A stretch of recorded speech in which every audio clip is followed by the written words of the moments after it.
آئیے معلوم کریں گے کہ شیطان کو سب سے زیادہ خوشی کب ہوتی ہے۔ صحیح مسلم کی روایت ہے، حضور اکرم صلی اللہ علیہ وسلم ارشاد فرماتے ہیں، شیطان اپنا تخت پانی پر بچھا کر بیٹھتا ہے اور ہر دن شام کے وقت میں شیطان کا جو سردار ہے وہ تخت پر بیٹھ کر اپنے تمام چھوٹے چھوٹے شیطانوں کو بلا کر رپورٹ لیتا ہے، آج کس نے کون کون سا کام کیا ہے۔ جو اچھا کام کیا ہے اسے شاباشی ملتی ہے۔ صحیح مسلم کی روایت ہے، شیطان کا سردار تخت پر بیٹھا ہوا ہے اور چھوٹے چھوٹے شیاطین سے رپورٹ مانگ رہا ہے۔ حدیث میں ایک شیطان آتا کہتا ہے، میں نے ایک آدمی سے جھوٹ بلوایا، جھوٹ بولنے کی عادت ڈال دیا۔ کہتا ہے بہتر کام ہے، بیٹھ جاؤ۔ ایک آدمی آتا ہے، کہتا ہے، شیطان آتا ہے کہتا ہے کہ میں نے ایک آدمی کو نماز سے دور رکھا۔ کہتا ہے کہ بہتر کام ہے، بیٹھ جاؤ۔ اسی طرح الگ الگ گناہوں پر لگانے والے شیطان اپنی رپورٹ پیش کرتے ہیں اور شیطان کا جو سردار ہے جو تخت پر بیٹھا ہے ان کی رپورٹ سنتا ہے اور بیٹھنے کو کہتا ہے۔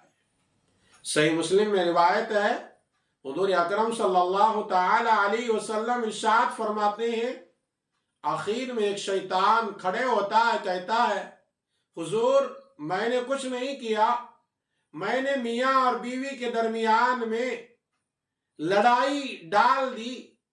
یہ لڑائی اتنی بڑی کہ دونوں کے درمیان میں طلاق تک نوبت آ گئی۔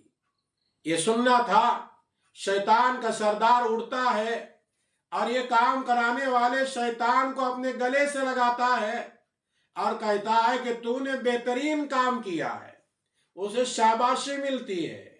حضور اکرم صلی اللہ علیہ وسلم کی یہ حدیث ہے صحیح مسلم کے اندر۔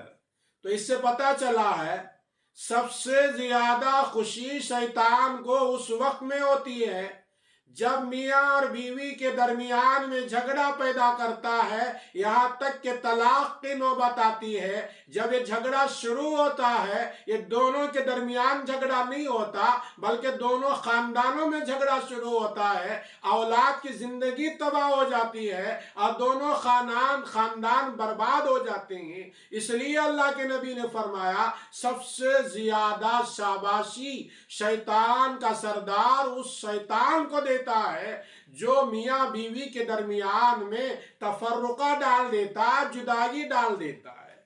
تو ہمیں اس بات کا علم حاصل ہوا کہ میاں بیوی کی زندگی بالکل نازک زندگی ہے، اب دونوں کے درمیان میں جب دونوں کی زندگی ایک ساتھ چلتی ہے اور برابر چلتی ہے، اللہ بھی راضی ہوتے ہیں اور اللہ تعالیٰ ایسے مومن مرد اور مومن عورت سے بہت جلد راضی ہوتے ہیں، اور جو شیطان کے پھندے میں پھنس کر بات میں جھگڑا آگے بڑھا کر یہاں تک کہ ان کی طلاق یا خلا کی نوبت آ جاتی ہے، اس سے شیطان بہت زیادہ خوش ہو جاتا ہے اور اللہ ناراض ہوتا ہے۔ اور حدیث پاک میں ہے، حضور اکرم صلی اللہ علیہ وسلم نے فرمایا، اللہ نے جتنے بھی چیزوں کو حلال کیا ہے وہ تمام حلال چیزوں میں سب سے اللہ کو ناراض کرنے والا ناپسندیدہ جو حلال چیز ہے وہ طلاق ہے۔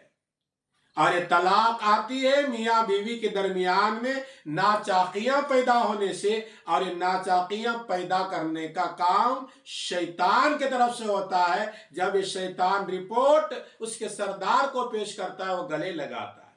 تو پتہ چلا کہ زندگی میں شیطان کو ناراض کرنا ہے، اللہ کو خوش کرنا ہے، تو میاں بیوی کی زندگی بالکل اچھی گزرنا چاہیے اور دونوں کے درمیان میں باہمی تعلق ہونا چاہیے، صبر سے کام لینا چاہیے، ایسی ہی زندگی آخر تک انجام تک پہنچے گی۔